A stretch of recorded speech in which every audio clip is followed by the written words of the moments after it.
আসসালামু আলাইকুম। আজকের বিষয় বার্থ মার্ক বা জন্মদাগ বা জন্মগত দাগ। আমরা দেখি যে এনার এখানে একটা দাগ, ক্লোজলি নাও, যে একটা দাগ মতো দেখা যাচ্ছে।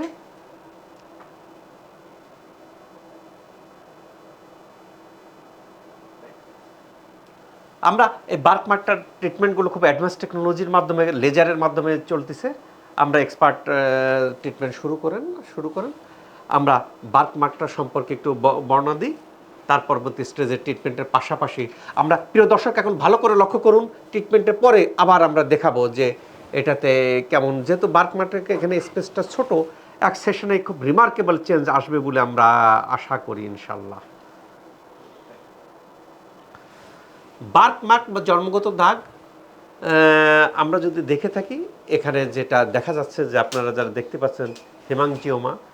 আমরা, প্রিয় দর্শক, পাশাপাশি ট্রিটমেন্টটাও দেখি যে ট্রিটমেন্টটা কোন মাধ্যমে ট্রিটমেন্টগুলো করা হচ্ছে, বার্থ মার্কটা রিমুভ করার ক্ষেত্রে কোন মেথড অ্যাপ্লাই করা হচ্ছে। এখানে কিউ সুইজ লেজার বা অ্যান্টি-অ্যাগ লেজার অ্যাপ্লাই করা হচ্ছে।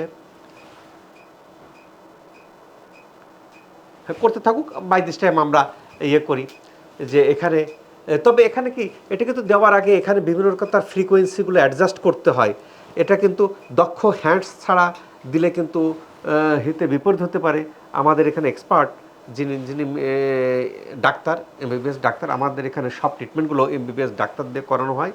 বার্থ মার্কের মধ্যে কী করা হয়, জন্মের সময় যে দাগগুলো দেখা যায় তার মধ্যে হেমাংজিওমা হতে পারে, পোর্ট ওয়াইন স্টেন বার্থমার্ক হতে পারে, স্যামন বার্থমার্ক, যেটা দেখেন কোনো কোনো বার্থমার্ক উঁচু হয়ে যাচ্ছে স্কিনের সাথে, কোনো কোনো বার্থমার্ক স্কিনের সাথে মিশে যাচ্ছে।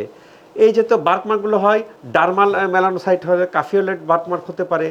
অর্থাৎ বার্থমার্ক মানে যে এই যে মুখের মধ্যে, এটা মুখে হতে পারে, বুকে হতে পারে, পিঠে হতে পারে, পেটে হতে পারে, বিভিন্ন স্থানে হতে পারে। একটা আগলি লুকিং বার্থমার্কগুলো আমরা যদি দেখতে পারি যে এখানে দেখেন যে বিভিন্ন স্থানগুলো এই যে দাগগুলো দেখা যায় জন্মের সময় বা জন্মের পরপরই এই দাগগুলি হয়, একে বার্থমার্ক বলে।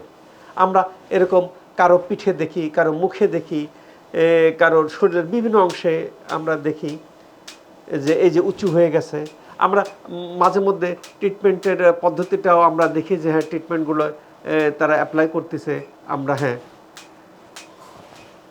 আমরা পাশাপাশি যে বিভিন্ন বডিতে, যেমন মুখের মধ্যে যদি এরকম থাকে, এরকম থাকলে কিন্তু সেটা দেখতে পাওয়া যায় খুব আগলি লুকিং দেখা যাচ্ছে, এটা বার্থমার্ক।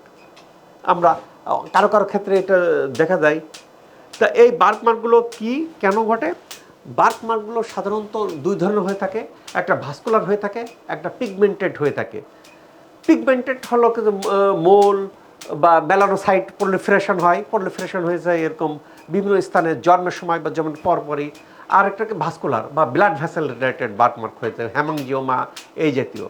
এটা জন্মের পরে কারো কারো ফেড হয়ে যায়, কারো কারো ফেড হয় না। না হলে কী হয়, এটা খুব আগলি লুকিং দেখতে পাওয়া যায়। এই আগলি লুকিং দেখাকে খুব খারাপ লাগে, তখন কি করতে হয়, তখন একে ট্রিটমেন্ট যেতে হয়। এটা সাধারণত ক্যান্সার সৃষ্টি করে না, তবে কোনো কোনো ক্ষেত্রে এটা ত্বক ক্যান্সারের ক্ষেত্রে ভূমিকা রাখে। কাজেই যারা আগলি লুকিং বডির বিভিন্ন স্থানে হচ্ছে, এখন টেকনোলজি বেরিয়েছে, আগে এরকম টেকনোলজি ছিল না। এই বার্থমার্ক দূর করার জন্য এখন প্রচলিত ক্রায়ো সার্জারি আছে, সাধারণত সার্জারি আছে। তা সার্জারি কী করে, সার্জারি ইনসেকশন করে কেটে ফেলতে হয়, এটা দাগ দেখা দেয়, এতে সাইড এফেক্ট আছে, অনেকে কাটতে চান না। আমি এক দাগ কেটে আরেক দাগ তৈরি করব, এটা অনেকেই চান না। তাহলে কী করে, কারণ ক্রায়ো থেরাপি বা ক্রায়ো সার্জারি করেন। দ্বিতীয় নম্বর কি, ডাইলেজার আছে, ডাইলেজারের মাধ্যমে করা যায়। কিউ সুইজ বা অ্যান্টি-অ্যাগ লেজার আছে, কার্বন ডাইঅক্সাইড লেজার আছে।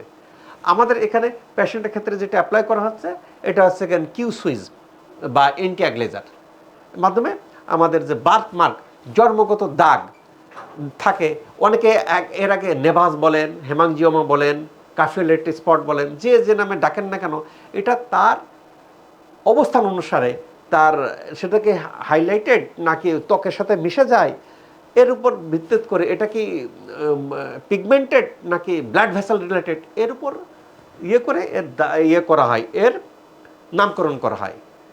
যে নামকরণ করা হোক না কেন, আগলি লুকিং, আগে এগুলো দূর হতো না। আগে বলতো যে জন্মদাগ এটা জীবনে যাবে না।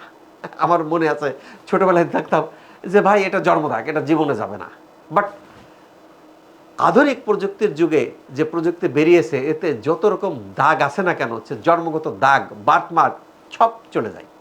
আপনাকে সঠিক স্থানে সঠিক পদ্ধতিতে ট্রিটমেন্ট নিতে হবে। কেন শুধু মেশিন হলেই হবে না, এখানে দক্ষ যে মেশিন আছে মেশিনের পাশাপাশি দক্ষ ম্যানপাওয়ার থাকতে হবে। আমরা যেহেতু বার্থমার্কটা ছোট ছিল, কাজে এটা আমরা একটা সেশন দেওয়ার পরে দেখি, একটা সেশন দেওয়ার পরে প্রিয় দর্শক দেখতে পাওয়া যাচ্ছে অনেক কমে গেছে।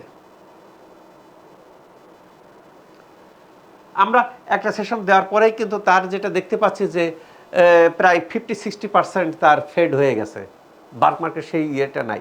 কাজেই দেখা যায় কি যে এটা আর কয়েকটা সেশন দিলেই আল্লাহর রহমতে ভালো হয়ে যায়। এইভাবে যাদের বিভিন্ন স্থানে অবাঞ্ছিত লোম আছে, মেলাজমা আছে, ব্রণ আছে, ডাবল চিন আছে, একনি আছে, একনি স্পট আছে, হাইপার পিগমেন্টেশন আছে, হাইপার পিগমেন্টেশন আছে, ত্বক গর্ত হয়ে যায়, উঁচু হয়ে যায়, জন্মগত দাগ আছে, হারসুইটিজম আছে, এগুলো খুব অ্যাডভান্স টেকনোলজি অ্যাপ্লাই করে দূর করতেছে শশী হাসপাতাল স্কিন কেয়ার ইউনিট। যারা এই যত সমস্যা আছে তারা শশী হাসপাতাল স্কিন কেয়ার ইউনিট থেকে এই সেবাটা নিতে পারেন, ভালো থাকতে পারেন, সুস্থ থাকতে পারেন। আল্লাহ তাআলা আমাকে সবাই ত্বককে ভালো রাখুক এই প্রত্যাশায়। Doctor S M Shahidul Islam.